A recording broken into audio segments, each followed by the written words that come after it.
Maya hadn't slept in 36 hours, and it showed. The barista had given her that look, the one that said "you again" when she'd ordered her 5th coffee of the day. Her laptop screen swam with half-finished code, each line blurring into the next like watercolors left in the rain. The hackathon deadline was in 4 hours. She'd been so sure 3 days ago when she'd registered. So confident that she could build something brilliant, something that would finally prove she belonged here among the sharp-eyed programmers with their mechanical keyboards and their casual references to algorithms she'd never heard of.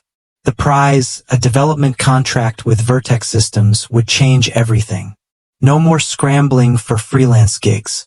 No more wondering if she'd made a mistake leaving her stable job to chase this dream. But now, surrounded by empty energy drink cans and the low hum of 100 other competitors typing with infuriating confidence, Maya felt like a fraud. Her project was supposed to be an AI assistant for people with ADHD. Something to help minds like hers stay on track. The irony wasn't lost on her. She couldn't even focus long enough to build a tool about focusing. Her phone buzzed. Then again. And again.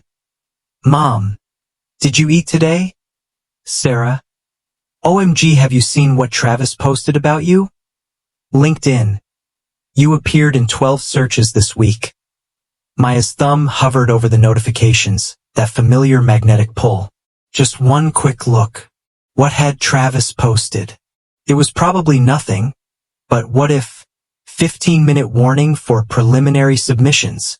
The announcement crackled through the convention center speakers, and Maya's stomach dropped. 15 minutes. She didn't even have a working prototype.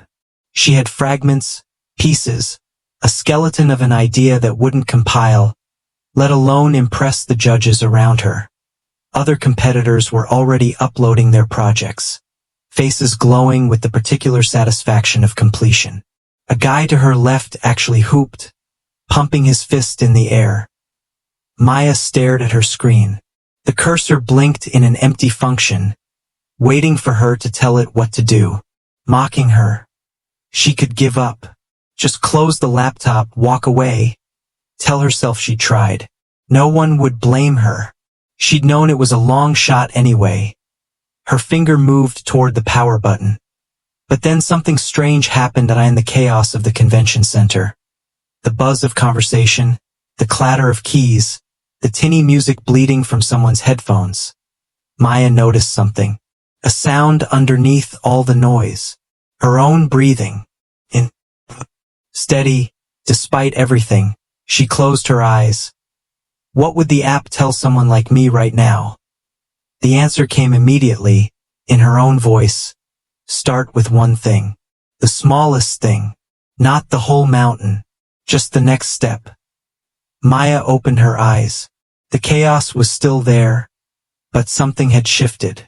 She couldn't control the noise around her, couldn't control the time running out, couldn't control whether she was good enough. But she could control the next 60 seconds. She muted her phone without looking at it and placed its screen down on the far corner of the table. Then she pulled up her code and found the one function she'd been avoiding, the core algorithm that was supposed to detect when a user's attention was fragmenting. Just this one function. Nothing else exists right now. Her fingers found the keys. The world didn't exactly disappear. She could still hear the ambient noise, still felt the hard plastic chair beneath her, but it receded somehow, becoming distant and unimportant. There was only the problem in front of her, beautiful in its complexity, like a lock waiting for the right combination. She'd been thinking about it wrong, she realized. She'd been trying to track everything at once, eye movement, typing patterns, application switches, message frequency. Too much, too scattered. What if she started with just one metric? The simplest one. Time between keystrokes when writing. That moment of hesitation before continuing a thought. That was where focus broke, where the mind started to wander. Her hands moved faster now, finding a rhythm. The code began to take shape, elegant and clean in a way her earlier attempts hadn't been. She wasn't thinking about the judges anymore or Travis, or her mother's worried texts. She was inside the problem, feeling her way through it like a sculptor working in the dark, guided only by touch. 5 minutes. The announcement barely registered. Maya was debugging now, watching her test data flow through the algorithm. There, a spike where her attention had fractured yesterday afternoon. And there, the long, smooth valley of concentration from 2 nights ago when she'd lost herself in the design mockups. It was working. It was actually working. Her test user's attention pattern looked like a heartbeat monitor. Peaks of focus, valleys of distraction, the jagged chaos of a mind trying to hold on to too many things at once. But when she filtered it through her algorithm, something remarkable appeared. Beneath all that noise was a pattern, a rhythm. The algorithm could predict, with startling accuracy, when attention was about to fragment. 30 seconds before the mind wandered, there was a signature. A slight increase in hesitation. A subtle shift in the pattern that screamed, "I'm losing the thread." If she could detect that moment, she could intervene. A gentle nudge. A reminder. A way back. Time. All submissions must be uploaded now. Maya hit the upload button with shaking hands. The progress bar crawled across her screen. 60%, 70, 80. The convention center Wi-Fi chose that moment to hiccup. The bar froze at 93%. Maya's heart hammered against her ribs. The progress bar sat frozen, mocking her. Around the convention center, other competitors were standing, stretching, celebrating. The guy next to her was already packing up his laptop, whistling something off-key. 93%. She could feel the panic rising, that familiar static creeping in at the edges of her vision. Her hands wanted to move, refresh the page, restart the upload, click something, anything, but she forced them still. Breathe. One thing at a time. The Wi-Fi icon flickered. The bar jumped to 97%. Then completed with a soft chime that was the most beautiful sound Maya had ever heard. Submission received. The confirmation screen read. Preliminary review begins in 1 hour. Maya slumped back in her chair, her whole body suddenly remembering how exhausted it was. But underneath the fatigue, something else hummed. Something she hadn't felt in months. Not quite pride, the project was too rough for that, but satisfaction. She'd finished. Against every odd, against her own scattered mind, she'd actually finished. She allowed herself 30 seconds to close her eyes, then forced herself upright. The preliminary round would weed out half the submissions. If she made it through, she'd have 4 hours to refine her project before the final presentations. If she made it through. Maya grabbed her phone to check the time and immediately regretted it. 47 notifications. Travis had indeed posted something. She could see the preview of his smirking face in her Instagram notifications. Her mom had escalated from texts to voicemails. 3 emails from freelance clients wondering where their deliverables were. The static started creeping back. She was about to spiral down the notification rabbit hole when she caught herself. This was exactly what her algorithm was designed to detect. This moment right here when focus began to dissolve. When the mind reached for distraction like a lifeline. What would her app do right now? Maya opened her Notes app and typed, 1 hour until results. I can't control the judge's decision. I can control what I do next. She looked at the words for a long moment, then added, eat something. The rest can wait. The convention center cafeteria was brutally overpriced, but Maya bought a sandwich anyway and found a table by the window, away from the clusters of competitors dissecting their projects. Outside, the city moved at its usual frenetic pace. People rushing somewhere, always somewhere, their faces lit by phone screens. She'd been one of them for so long. Always rushing, always distracted, always feeling like she was forgetting something important. The sandwich was mediocre, but she ate it slowly, tasting it. When had she last actually tasted her food instead of shoveling it down while scrolling or coding or worrying? "You're Maya Chun, right?" She looked up. A woman in her 50s stood by the table, holding a tablet and a coffee. She wore a lanyard identifying her as Dr. Rebecca Okonkwo, one of the hackathon judges. Maya's exhausted brain stuttered. Had she done something wrong? Was her submission disqualified? Maya managed. "Mind if I sit?" Dr. Okonkwo didn't wait for an answer, settling into the opposite chair with a sigh. 3 days of judging hackathons. I swear I'm starting to see code when I close my eyes. She studied Maya with sharp, curious eyes.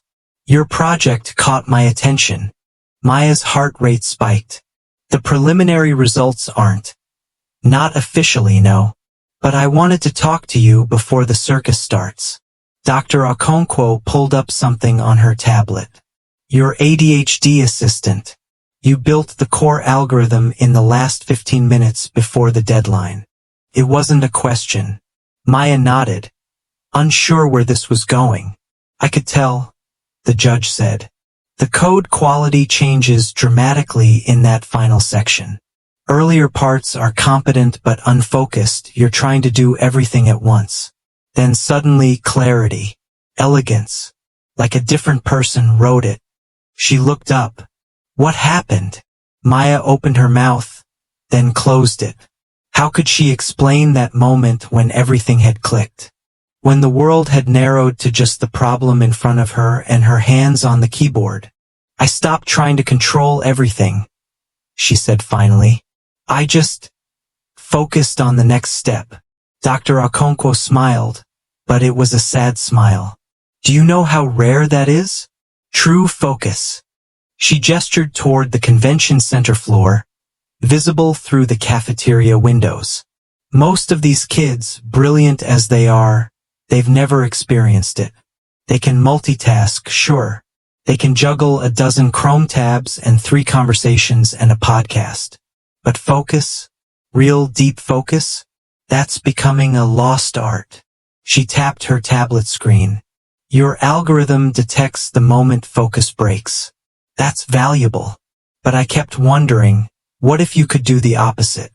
What if you could detect the moment someone achieves focus? That state you were in during those last 15 minutes. Maya felt something shift in her chest. She'd been so focused on helping people avoid distraction that she hadn't considered the inverse. Tracking not just when attention fractured, but when it crystallized. The data signature would be different, she said slowly, her mind already racing. It wouldn't be about hesitation patterns. It would be about rhythm, consistency, a kind of flow in the keystrokes. Exactly. Dr. Okonkwo stood, draining the last of her coffee. "You've got 4 hours until final presentations. If you make it through," she paused. "When you make it through, I'd think about that. About what you learned in those 15 minutes. She walked away, leaving Maya alone with her half-eaten sandwich and a mind that was suddenly, brilliantly alive with possibilities. The preliminary results posted 20 minutes later. Maya's name was on the list. She had 4 hours to transform a rough prototype into something remarkable. 4 hours to capture lightning in a bottle, to code the very thing she just experienced. That rare and precious state where the world fell away and only the work remained. Most of the other competitors were heading out for a break, promising to come back refreshed. Maya watched them go, thumbs already scrolling their phones as they walked. She opened her laptop. This time, she didn't start with the code. She started with a question. What does focus feel like? She closed her eyes and tried to remember. Those last 15 minutes. The world receding. The problem coming into sharp relief. The sense of time behaving strangely, both flying and standing still. The quiet joy of her hands knowing what to do. Her phone buzzed. Then again. The pull was still there, that magnetic urgency of notifications. But Maya had felt something stronger now. She'd touched that place where focus lived, and she wanted to go back. She wanted to learn how to stay there. Maya turned her phone completely off. Not silent, not do not disturb, but powered down, and slipped it into her backpack. The absence felt strange, like missing a limb, but also oddly liberating. She pulled up her code and stared at it with fresh eyes. Dr. Okonkwo was right. The early sections were a mess of good intentions, overcomplicated, trying to track everything, predict everything. The final section, written in that last desperate sprint, was cleaner, simpler, true. What if the app didn't just warn people when they were losing focus? What if it helped them find it in the first place? Maya created a new file and titled it simply, Flow. The research came first. She pulled up every study she could find on flow states, on deep work, on the neuroscience of attention. Her own 15-minute breakthrough became her primary data point. She could still feel it in her body, the way her breathing had steadied, how her fingers had found their rhythm, the sensation of being inside the problem rather than outside it. Looking at an hour passed. She barely noticed. She was building something new now, something her original proposal hadn't even hinted at. Not just a distraction blocker or an attention tracker, but a focus cultivator. The algorithm would learn a user's unique pattern, what flow felt like specifically for them, and then create conditions to help them return to that state. The code began to take shape. She built a detection system that monitored typing rhythm, pause patterns, even the cadence of cursor movements. When someone was in flow, their interactions with their computer had a signature. Steady, rhythmic, purposeful. No frantic switching between windows. No anxious checking and rechecking. Just smooth, continuous engagement. But detection was only half the equation. The harder part was intervention. How do you guide someone toward focus without breaking their concentration? It was a paradox. Any notification, any interruption would do the very thing she was trying to prevent. Maya leaned back, rubbing her eyes. She'd been staring at the screen for 90 minutes straight, and the solution felt just out of reach, like trying to remember a word on the tip of her tongue. Around her, other finalists were returning, settling back into their workstations. The energy in the convention center had changed. The casual chaos of the preliminary round had given way to something more intense. These were the survivors, the ones who'd made it through the first cut, and they knew what was at stake. A commotion erupted 3 tables over. A girl about Maya's age was standing, her face pale, staring at her laptop screen. No, no, no. Her voice carried across the space. My repository. It's gone. Everything's gone. Other competitors looked up, some with sympathy, others with barely concealed relief. One less person to beat. A hackathon organizer rushed over, but Maya could tell from the girls' increasingly frantic gestures that there was no easy fix. Whatever had happened, corrupted file, deleted repository, catastrophic Git error, her project had vanished. The girl sat down slowly, her hands shaking. Maya watched as she tried to rebuild, to salvage something, but her movements were jerky, panicked. Every few seconds she'd stop, frozen, overwhelmed by the magnitude of starting over with less than 3 hours left. Maya knew that paralysis, that sense of drowning, of being so scattered you can't even figure out where to begin. She looked at her own screen, at the elegant solution she was building, and felt something twist in her chest. What good is an algorithm for focus if it only works for people who can already focus? The thought stopped her cold that she'd been designing for herself, or rather, for the version of herself that had existed in those miraculous 15 minutes. But what about the version that existed the other 99% of the time? The scattered, anxious, notification-addicted version. That was who actually needed help. Maya pulled up her code and started deleting. Not everything, but the assumptions she'd baked in. The idea that users would come to the app already motivated, already seeking flow. that they'd have the discipline to turn off their phones and eliminate distractions. She thought about the girl 3 tables over, drowning in panic. Thought about herself yesterday, unable to start, unable to push through the fog. What had actually helped her wasn't some sophisticated algorithm. It was simpler than that. It was one breath. One decision. One tiny step. Maya's fingers found the keys again. But this time she was building something different. Not a tool that required focus to use, but one that met people where they were. Scattered, overwhelmed, drowning in digital noise, and gave them a rope to climb. The new algorithm was gentler. Instead of tracking everything and demanding discipline, it started with a single question. What's one thing you could do right now? Not your whole project. Not your entire to-do list. Just one thing. The smallest possible step. And then it would shut up. No more notifications. No more tracking. Just that one question, and then silence to actually do the thing. Maya coded furiously, testing as she went. The app would learn what one thing looked like for each user. For a writer, maybe it was writing one sentence. For a coder, completing one function. For someone studying, reading one page. Small enough that starting felt possible. Concrete enough that completion felt real. And here was the clever part. The app would detect when that one thing led to another. When momentum built. When one sentence became a paragraph, one function became a module, one page became a chapter. It would recognize the signature of gathering focus, that beautiful moment when difficulty transformed into flow, and get out of the way. 2 hours until presentations. Maya's new code was rough, held together with metaphorical duct tape, but it worked. She tested it on herself, letting the app analyze her current state. The algorithm registered her elevated stress, her scattered typing pattern from earlier, the dozens of half-finished thoughts in her code comments. What's one thing you could do right now? The interface asked. Maya typed, write the demo script. The app went silent. No countdown, no pressure, just space to work. She wrote the script for her presentation, and something remarkable happened. The words came easily, each sentence building on the last.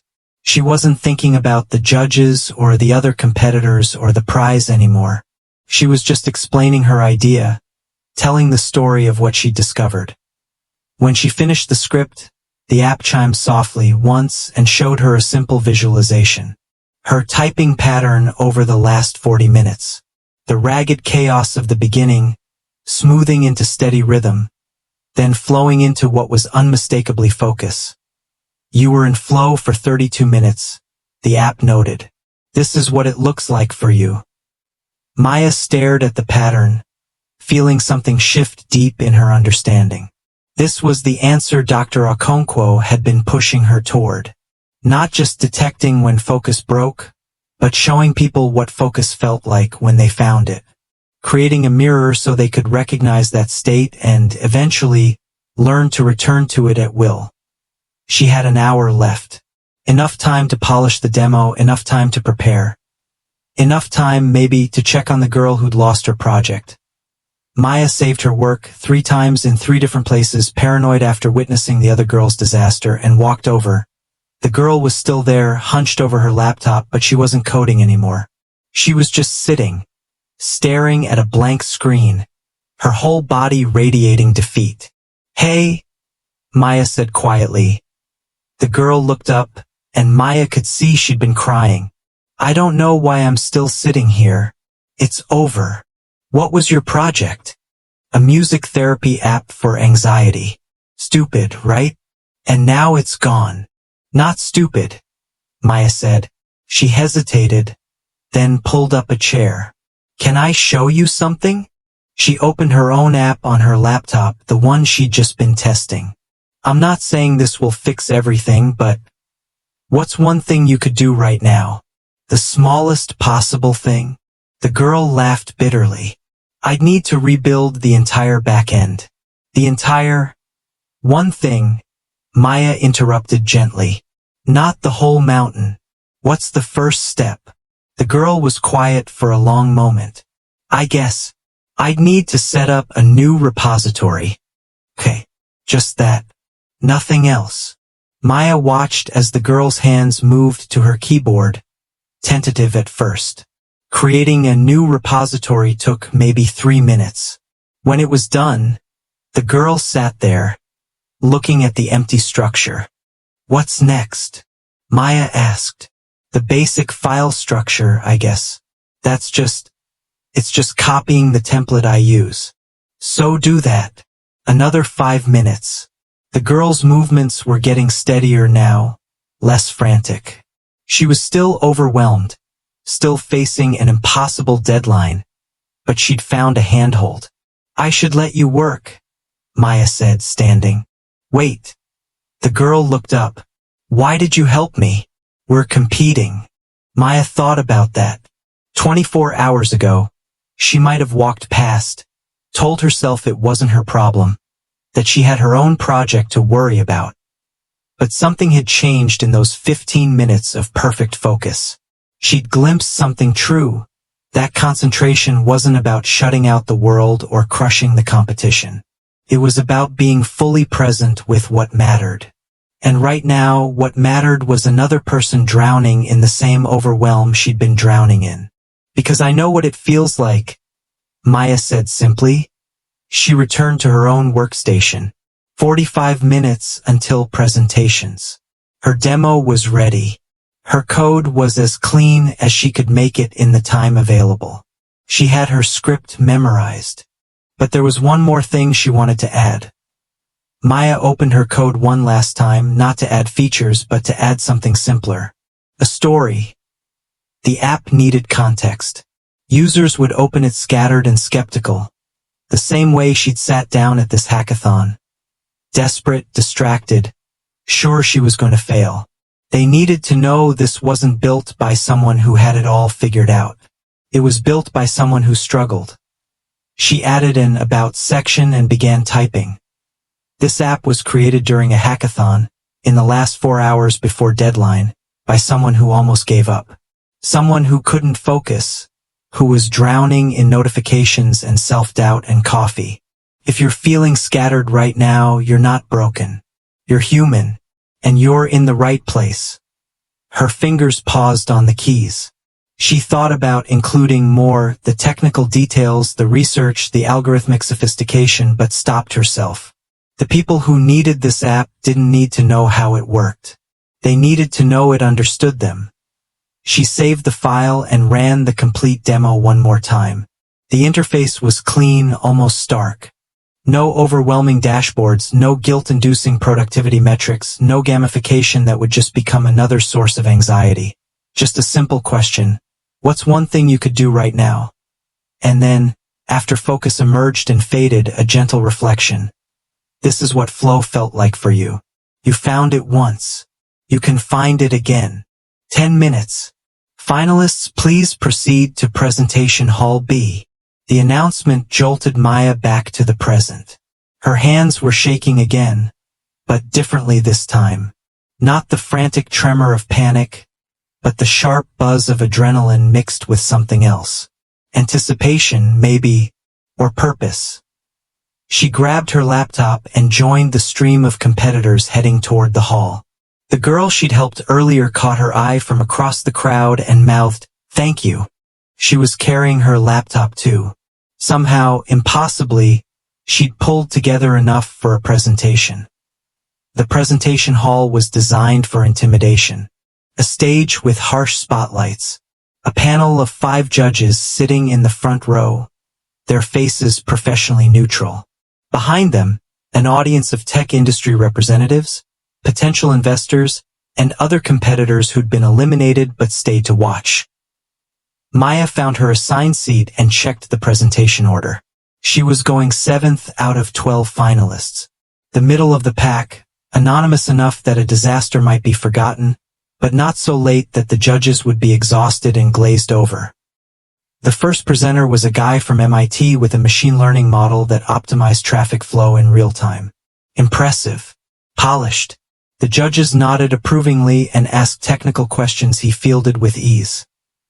The second was a pair of developers who'd built a blockchain solution for medical records. Also polished. Also impressive. Maya felt her confidence starting to erode. These people knew what they were doing. They had teams, resources, pristine code. She had a rough prototype built on 4 hours of sleep and a half-eaten sandwich. What's one thing you could do right now? The question appeared in her mind in her own app's voice. She smiled despite herself. Just watch. Just listen. Your turn will come. The third presenter stumbled through their demo. A promising idea, AI-assisted language learning, but the app crashed twice during the presentation. The judges were kind, but their questions were pointed, probing the gaps in the implementation. The fourth presenter was the girl Maya had helped.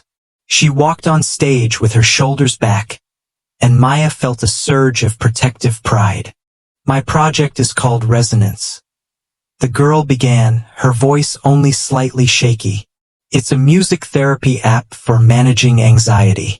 And I'm going to be honest with you, 2 hours ago, this project didn't exist. A murmur ran through the audience. The judges leaned forward. I lost my entire repository with 3 hours to go. Everything I'd built over 3 days was gone. She paused, meeting the judge's eyes. What I'm about to show you isn't what I originally planned to present. It's simpler, rougher, but in some ways it's more true. She explained how, in her panic to rebuild, she'd stripped the app down to its essential core. A simple interface that matched music patterns to real-time biometric feedback, learning what actually calmed each individual user rather than assuming a one-size-fits-all approach. Losing everything forced me to focus on what actually mattered, she said. Not the features I thought would impress you, but the feature that would actually help someone having a panic attack at 3 a.m. Her demo was bare bones but functional. The judges asked questions. She answered honestly, admitting what she hadn't had time to build, explaining what she would do with more time. When she finished, Dr. Okonkwo was smiling. 3 more presenters. Then Maya's name was called. She walked onto the stage, her laptop feeling impossibly heavy in her hands. The lights were bright enough that she couldn't see the audience clearly, just shapes and shadows. Somehow that helped. My name is Maya Chun, she began, surprised by how steady her voice sounded. And I want to tell you about the 15 minutes that changed my project. She explained how she'd arrived at the hackathon with a complex idea, an ADHD assistant that would track everything, predict everything, manage everything. How she'd spent 2.5 days building something unfocused because she herself couldn't focus. Then, with 15 minutes left before the preliminary deadline, I had a choice. Give up, or try something different. She pulled up her app on the screen behind her. I stopped trying to do everything and did one thing. And for 15 minutes, I experienced something I hadn't felt in months. Real focus. Flow. The demo was simple. She showed how the app started with a single question, how it recognized the patterns of gathering focus, how it reflected those patterns back to users so they could learn their own rhythm. Most productivity apps are designed for people who already have their act together, Maya said. They assume discipline, motivation, clarity of purpose. This app is designed for the rest of us. For people who are drowning, who are scattered, who've opened 17 Chrome tabs and can't remember what they were looking for in the first place. A few laughs from the audience. People recognized themselves. It doesn't judge you. It doesn't shame you with productivity metrics or streak counters that make you feel worse when you break them. It just asks, what's one thing? And then it gets out of your way. She showed the visualization feature. The way the app learned to recognize each user's unique focus signature and could show them, this is what flow looks like for you. Because here's what I learned in those 15 minutes, Maya continued. Focus isn't about forcing yourself to concentrate through sheer willpower. It's about removing the obstacles between you and the work you actually care about. It's about starting small enough that starting feels possible. And it's about recognizing that rare, precious state when you find it, so you can learn to return there. Dr. Okonkwo raised her hand. You mentioned this was built in the last 4 hours before the final deadline. Why rebuild from scratch instead of refining your original project? Maya took a breath. This was the moment, the truth or the strategic answer. Because my original project was built by someone trying to fix herself from the outside in. This one was built by someone who'd actually experienced what she was trying to create. She paused. Also, another finalist lost her entire project today, and watching her struggle to rebuild made me realize I was solving the wrong problem. The hard part isn't maintaining focus once you have it. The hard part is finding it when you're drowning. Another judge spoke up, a man with silver hair and sharp eyes. This is admirable, but it's also quite simple compared to some of the other projects we've seen. What makes you think simple is enough? Maya felt the familiar doubt creeping in. He was right. Her app was simple. It didn't have blockchain or machine learning or real-time optimization. It was just, simple is enough when simple is true, she heard herself say. Every complex productivity system I've ever tried has eventually collapsed under its own weight. More features, more tracking, more guilt when I couldn't keep up with all the things it wanted me to do. This app has one job: help someone take the first step. Everything else follows from that. The silver-haired judge nodded slowly, making a note. Maya finished her presentation and returned to her seat, her heart pounding. She had no idea if it had gone well or poorly. The judges' faces revealed nothing. The remaining presenters blurred together. Maya tried to focus, to be present, but her mind kept replaying her own words, analyzing every pause, every answer to the judges' questions. Finally, the last presentation ended. The judges huddled together, their conversation too quiet to hear. The convention center felt suspended in amber, everyone holding their breath. Dr. Okonkwo stood and approached the microphone. This has been one of the most impressive cohorts we've judged in 5 years of running this hackathon, she began. The technical sophistication, the creativity, the sheer determination you've all shown, it's remarkable. Maya's hands were clenched so tight her nails dug into her palms. We had lengthy discussions about several projects. The decision wasn't easy. Dr. Okonkwo paused. But we kept coming back to a question. Which of these projects represents not just technical skill, but genuine insight? Which one showed us something we hadn't seen before? The silence in the hall was absolute. Third place goes to the traffic optimization system, brilliant implementation of existing ML techniques. Second place goes to Resonance, the music therapy app. What impressed us there was the clarity born from constraint, the focus that emerged from crisis. The girl who'd lost her repository stood shakily, accepting her award. She was crying again, but this time with joy. And first place, Dr. Okonkwo looked directly at Maya. First place goes to Focus, the app that reminded us that the most sophisticated technology in the world is useless if it doesn't understand human nature. The words took a moment to penetrate. Then Maya was standing, moving toward the stage in a daze, accepting the trophy that felt both weightless and impossibly heavy. But what she remembered later wasn't the trophy or the prize announcement or even the development contract with Vertex Systems. It was what Dr. Okonkwo said quietly, as Maya shook her hand on stage. You learned how to focus. Now comes the harder part, teaching others to do the same. The celebration in the convention center lobby was loud and chaotic. Music, champagne that tasted like victory. Other finalists congratulating her with genuine warmth mixed with competitive disappointment. Maya smiled and thanked people and tried to be present, but part of her mind was already somewhere else. Dr. Okonkwo's words kept echoing. Now comes the harder part, teaching others to do the same. Maya had won the hackathon, yes. She had the contract with Vertex Systems, the prize money, the validation she'd been desperately seeking. But standing there with a plastic champagne flute in her hand, she realized something unsettling. She didn't actually know if what she'd experienced, that 15-minute breakthrough, was repeatable. Maybe it had been a fluke. Desperation and deadline pressure creating a perfect storm that she'd never find again.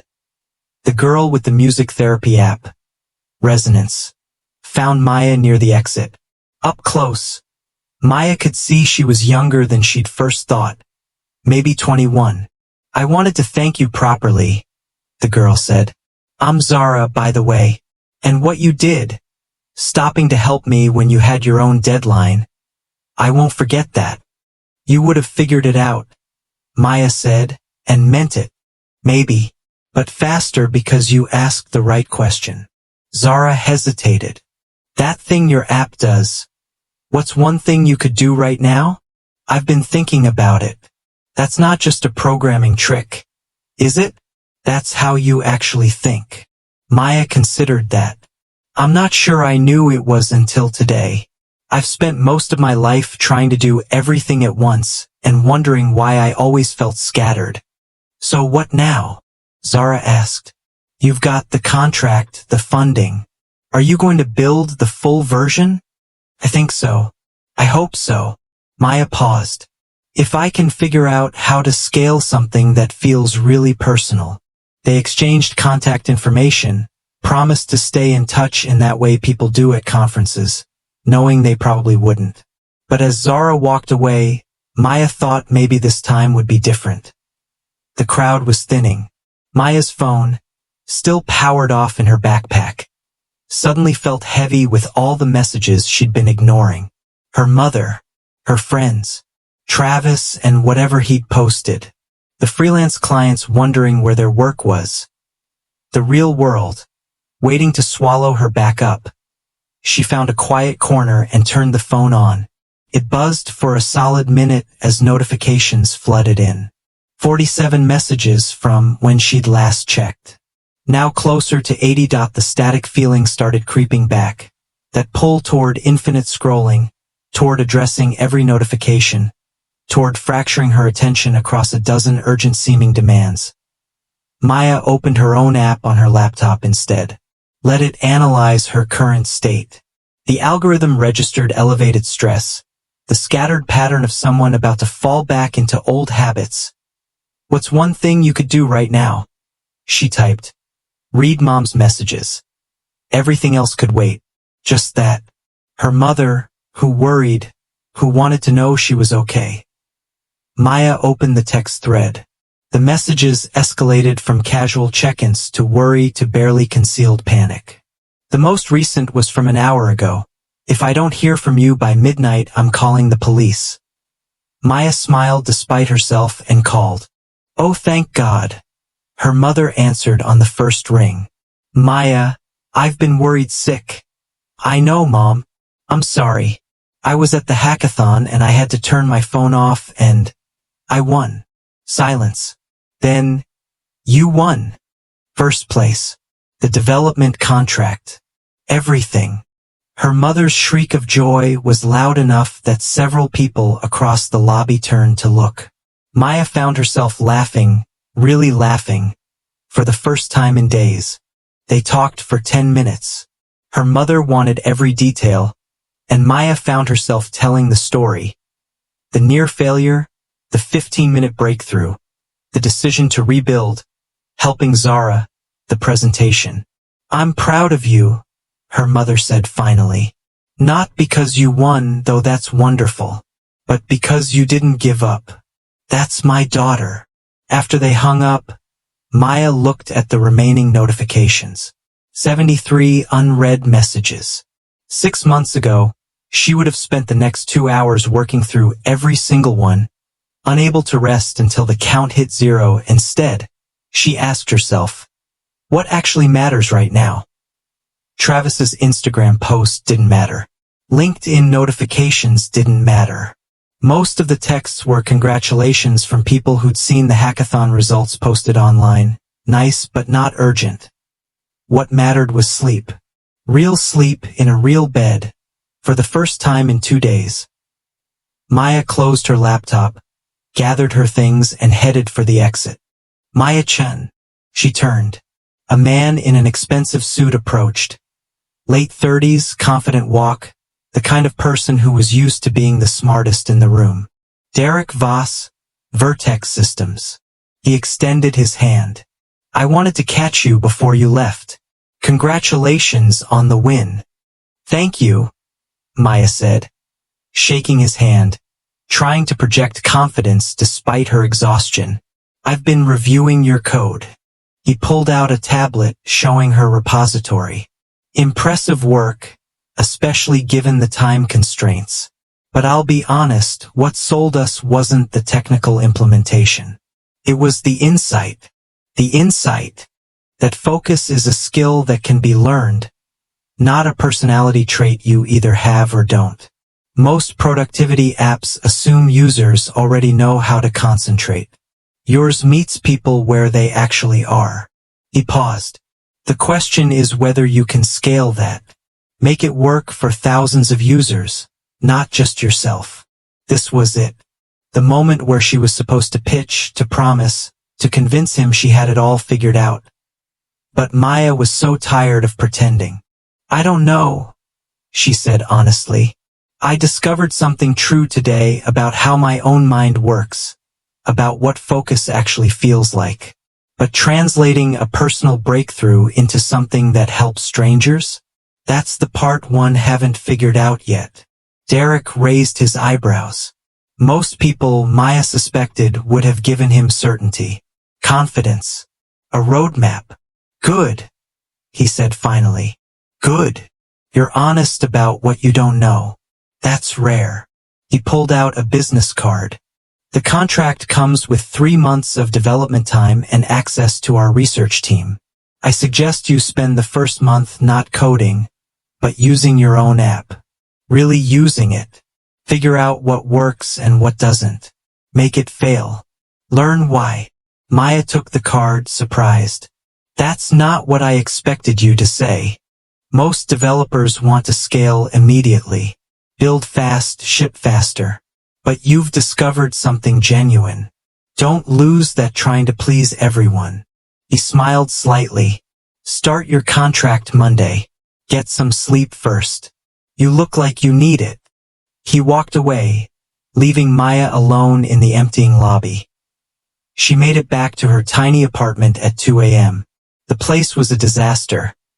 Dishes in the sink, laundry on the floor, half-finished projects scattered across every surface. Evidence of a scattered life. Normally she would have felt shame looking at it. Guilt. The sense that she should clean it all right now at 2 in the morning because a winner would have a clean apartment. Instead, she just went to bed. The next morning, Maya woke naturally for the first time in months. No alarm, no phone notification, just her body deciding it had slept enough. Sunlight streamed through her window. It was 10 a.m. She made coffee and sat by the window watching the city move. All those people rushing somewhere, phones in hand, attention scattered across a dozen apps. She used to be one of them. Maybe she still was. But for 15 minutes yesterday, she'd been something else. Someone who could focus. Someone who could shut out the noise and do one thing beautifully. The question was, could she do it again? Maya opened her laptop and her own app. Let it ask its question. What's one thing you could do right now? She typed, understand what happened yesterday. Not code a new feature. Not plan the scaled version. Not answer all those messages still waiting. Just understand. She opened a blank document and began to write. Not for an audience but for herself. What had those 15 minutes felt like? What conditions had allowed them to happen? The words came slowly at first, then faster. She wrote about the moment she'd closed her eyes in the chaos of the convention center and heard her own breathing. About the decision to mute her phone. About the question, what's one thing? that had cut through all her paralysis. But she also wrote about what came before. The 2.5 days of scattered effort. The panic. The self-doubt. All of that had been part of the journey too. The breakthrough hadn't appeared from nowhere. It had emerged from struggle. An hour passed. Then too. Maya was deep in flow now, that same state she'd found yesterday. The world had receded. There was only the problem. How does focus actually work? When she finally looked up, she had 15 pages of notes. Raw, unpolished, but true. And she had the beginning of an answer. Focus wasn't about eliminating distractions, though that helped. It wasn't about willpower or discipline or being a certain kind of person. It was about alignment, finding the place where what you were doing matched what you actually cared about, where the work itself pulled you in because some part of you needed to solve that particular problem. Her app couldn't create that alignment for people, but maybe it could help them find it, by starting small enough that the first step felt possible, by reflecting back their own patterns so they could recognize focus when they found it, by being gentle instead of demanding. Maya's phone buzzed. She turned it back on but left it across the room. The notification didn't pull at her the way it once would have. She checked it anyway. A message from Zara. Used your one thing approach this morning. Rebuilt more of my app in 90 minutes than I did in 3 hours yesterday. Whatever you figured out, it's real. Maya smiled and put the phone back down. It was real. Not just for her but for others. The question was how to spread it without diluting it. How to teach focus in a world designed for distraction. She didn't have all the answers yet. But she had 3 months and a development team and something more valuable than either. She knew what she was looking for now. She'd felt it. That meant she could find it again. Maya closed her laptop and looked out the window at the city rushing by. For the first time in months, she felt ready. Not ready because she had it all figured out. Ready because she'd learned the question that mattered. What's one thing I could do right now? Everything else would follow.